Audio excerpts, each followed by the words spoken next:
All right, the 49ers giving up a third-round pick for Chase Young. Well, Chase Young can be an erratic player, sort of an ad-libber, and he's had some injuries.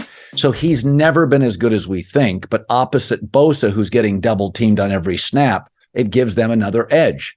Now, that doesn't mean you're going to be great. I mean, Khalil Mack and Joey Bosa are playing for the Chargers, and they're underwhelming. They also have a coach many believe should be fired.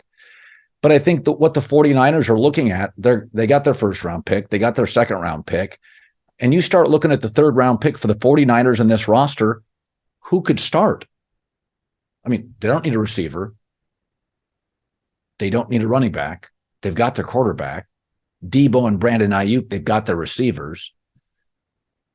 They could use a corner and maybe a center, and they'll probably draft that with the first and second round pick. So I get what they're doing. When you have a quarterback that you're really not paying anything to, and I mean, last player picked, you're not paying Brock Purdy anything. Roll the dice. And I think they look around and they see Jalen Hurts and they see Dak and they see that Lions offensive line. Remember, Dallas, Detroit, and Philadelphia in the NFC have 3 of the top 5 offensive lines in the National Football League. Now, the AFC is better than the NFC, but the NFC may have 3 of the top 4 or 5 offensive lines. Eagles, Lions, Cowboys. So one pass rusher is not enough. Armstead, Bosa, now Chase Young. If those teams, Detroit with Jared Goff, Eagles, Jalen Hurts, Dallas, Dak Prescott, have better quarterbacks than San Francisco and great O-lines, how do you equalize it? You roll the dice, you give up a third-round pick for Chase Young. I get it. Didn't give up a first, didn't give up a second, but by the third round, what percentage of players hit? How many people in the third round are going to be as talented as Chase Young and could immediately play for the 49ers? Even the guys they've hit on in the 4th, 5th, 6th, 7th round, most don't play and make an impact immediately. Brock Purdy's rare. So I get it. They're looking at the NFC. They're looking at those offensive lines. They're looking to those superior quarterbacks. Can Chase Young be an equalizer so Bosa's not double-teamed by good offensive lines on every snap? The Chicago Bears. So on the trade deadline, they went and gave up a second-round pick for a defensive end going into his prime, Montez Sweat from the Commanders. Now, Washington has a surplus of defensive linemen, so they moved Chase Young, erratic injuries, a bit of an ad-libber to the 49ers. But Montez Sweat is more reliable, and if you're going to pay a defensive player, who does Kansas City play? Who does Kansas City pay? Chris Jones, defensive lineman. Who do the Rams pay on defense? Aaron Donald, defensive lineman. If you go look at who the top GMs in the league are absolutely always willing to pay, it's a good edge rusher or elite interior defensive lineman, of which there are not many. So the Bears get a player in Montez Sweat for a second-round pick who will be better than 90% of the players they could draft in the second round and probably over half of the players they could draft in the first. And since the Bears are probably going to move off Justin Fields, they're not going to be paying their quarterback for 4 years. Now, because you do this mid-season, the player now has the leverage, right? Montez Sweat has the leverage. He knows what you gave up to get him. So the agent and the player have the leverage, but he's a really good player. He's a top 10 sack guy. He's going into his prime, and you got to pay for those guys. And he's better than anybody you're going to get in the second round, my guess, on the defensive line. The elite edge rushers, the elite prospects, defensive linemen, those guys along with left tackles and star quarterbacks, they're gone in the first 8 to 12 picks. So I don't have a problem with it. I think Chicago fans look at the Chase Claypool move that didn't work. Chicago gives up a second-round pick for him. First, it's a lot easier to get a wide receiver out of college that's productive than an elite edge rusher in the second round. There are receivers everywhere in college football and everywhere in the draft. Look at the Rams, Puka Nacua, 5th round. He's a star. So, and also, I even understood why the Bears rolled the dice on Chase Claypool. They were trying to decipher if Justin Fields could play, and all they had was Mooney, a small, twitchy receiver. Claypool was a big physical receiver who can block. I would struggle to give up a second for him, but you could see giving up a third. So they may have reached a little, but I got their reasoning in Chicago for doing the Chase Claypool deal. They had a tight end, Cole Kmet. They had Mooney. They were trying to furnish Fields with players to see if this is the guy. By the way, this is what Atlanta's doing. They go get Bijan Robinson, running back first round, Drake London, Kyle Pitts, good O-line. And they have decided Desmond Ridder is not it. They're benching him now for Taylor Heineke. So when Bijan Robinson got picked by the Falcons, I defended it, running back in the first round. I said, they're trying to figure out if the quarterback can play.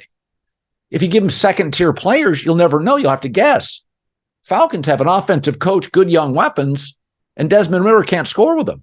Time to move off him. That's what they're doing. So Montez Sweat for the Bears. Yes, you'll have to pay him. Okay. All right. The bottom line is you're going to draft another quarterback. You have the space to do it. And this dude can absolutely play going into his prime, mid to later 20s. And those guys cost money. I'm okay with the Bears doing it.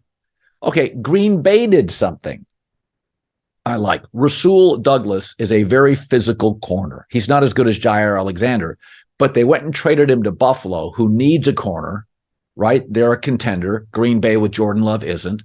They got a third-round pick. Gave up a fifth, but got a third. Well, what does that mean? Well, now Green Bay has a first, 2 seconds, one from the Jets, and 2 thirds.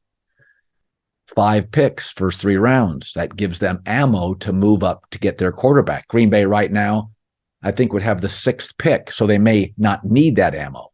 But they've already furnished whoever the next quarterback is with good young receivers and good young tight ends. And they've got some nice defensive players in the box, good corners. They gave up one. Rasul Douglas, kind of corner that Buffalo will love.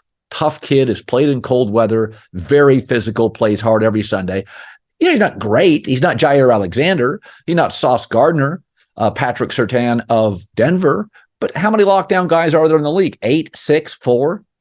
He's not one of those guys. But he's physical, and he's come from cold weather. He can play in it. So I like what Buffalo did, and I like what Green Bay did. Everybody in the building knows Jordan Love's not it. So they are accumulating picks. And so Green Bay is going to go draft a quarterback, and absolutely should.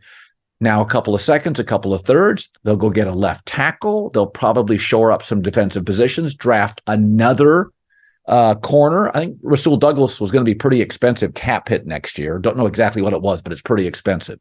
So I like what the Bears did, getting Montez Sweat, 2nd round. Only about 40% of the guys in the 2nd round of the draft end up hitting big. Montez Sweat's a star, 2nd rounder. Of course you're going to pay him. Got to pay for great edge rushers. And Rasul Douglas, Buffalo needs him, and what Green Bay needs, because their next quarterback's going to be young, keep getting young. Got those young receivers, young tight ends. Go get talent. You're in a rebuild. Make it a quick rebuild if you hit on the quarterback. All right, I was thinking about the World Series. I guess the ratings were absolutely abysmal for the early games in Arizona and the Texas Rangers. Well, these are 2 teams that don't have huge baseball brands out of their cities. They're not national brands. And let's be honest, baseball's only got a couple national brands. The Yankees are a national brand. Even the Dodgers, Denver West have fans, not a national brand. Braves are huge in the South. Cubs have a bit of a national brand. But that feels like after they won the World Series, nobody cares anymore. They were the lovable Cubs. Now they're just, average. I'll say this. Doesn't matter if it's UFC. If a Conor McGregor or a John Jones is on the card, the pay-per-view, it sells more. It doesn't matter if it's college football. A Michigan-Texas national championship would blow out the previous 5 to 10 national championship numbers. The NBA, Denver didn't do well. Not a national brand. Not even big really in the West Coast. Outside of the NFL, every sport needs certain players or certain brands. If the Philadelphia Phillies and Bryce Harper were in the World Series against the Rangers, I can assure you it would get better numbers. I've been in TV 30 years. The NFL is one of the only things that works without stars. NBA, talk shows, music shows, The Masked Singer, bigger the star, the better the number. I mean, you see what Taylor Swift gets going to Chiefs games. She literally elevates the number and she doesn't play. So it's easy to pick on baseball. They've made some moves this year. The pitch clock, ban the defensive shift, games quicker. Attendance has gone up like 8%, ratings 10%. Until you create urgency, chop off 20 to 40 games of the regular season, which baseball will never do. The sport simply doesn't create enough urgency. That continues to be why college football ratings are up and the NFL is a freight train. One game a week. In a more frenetic, fragmented society, we're busier, caffeinated, iPhones. You got to make games feel big. It's hard in baseball when you play, counting spring training and playoffs, 200 games a year potentially. It's just too many games. All right, NBA fans, basketball is officially back, and the DraftKings Sportsbook, official sports betting partner of the NBA, is celebrating with an unbeatable offer. New customers can get $200 instantly in bonus bets by throwing down just $5 on the NBA.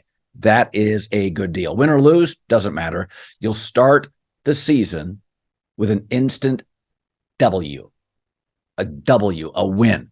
All right, DraftKings parlays, everybody's got a shot to even more basketball wins and bigger basketball wins. String together multiple bets. It's called a parlay, same game parlay. Build your parlay across multiple games. And what does that give you? Better odds, so you can make a smaller bet and win more money. I like doing them. I like parlays. They're fun. Basketball is more fun when you're in on the action. And with DraftKings, you will be. Download the DraftKings Sportsbook app right now. Use the code Colin, COLIN. This NBA season, $10, $5. It's fun. It's juice. I love it. New customers, $200 instantly in bonus bets by betting just $5. Yeah, you heard it right. Only on DraftKings Sportsbook. The code is Colin, COLIN. The crown is yours. For a limited time, Verizon customers can get Netflix and NFL Plus for just $25 a month. It's called Plus Play. That's $120 in annual savings. Plus Play is a platform where Verizon customers can shop, manage, and save on the subscriptions that you already love, right? Like Netflix and NFL Plus. With NFL Plus Premium, you get access to live games on mobile, my fave, NFL Red Zone, NFL Network, and more. Just go to Verizon.com/plusplay. Verizon.com/plusplay to save on Netflix and NFL Plus today for a limited time only now. Limited time only.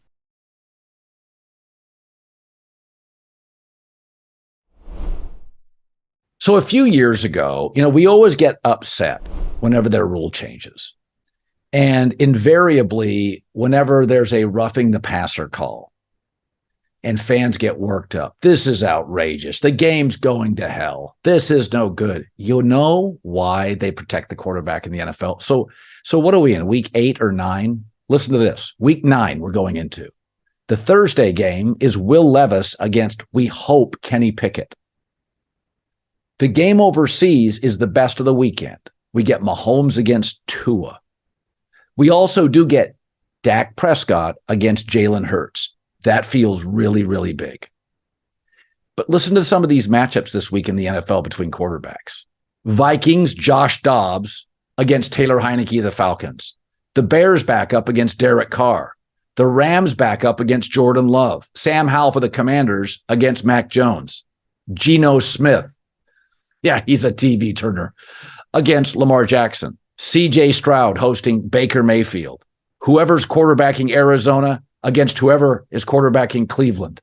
Gardner Minshew against Bryce Young. Whoever the Giants quarterback is against Jimmy Garoppolo. And then we get Josh Allen against Joe Burrow. We have 3 matchups. That's it. Star versus star quarterback. It's week 9. We're already on backups because of injuries and trades. Folks, as great as the NFL is, who wants to watch Sam Howell against Mac Jones? And those are more well-known mediocre quarterbacks. This weekend, We get Tua Mahomes. We get Dak and Jalen Hurts. We get Burrow and Josh Allen. And then it's a lot of Drac. That's why you're protecting quarterbacks. Because as big as this sport is, and this is the argument that some are making around the league, draft a quarterback every year. Doesn't have to be first, second, or third round pick.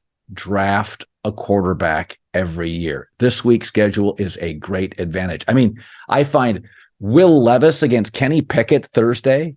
I'm praying Kenny Pickett is healthy. Will Levis, Mitch Trubisky.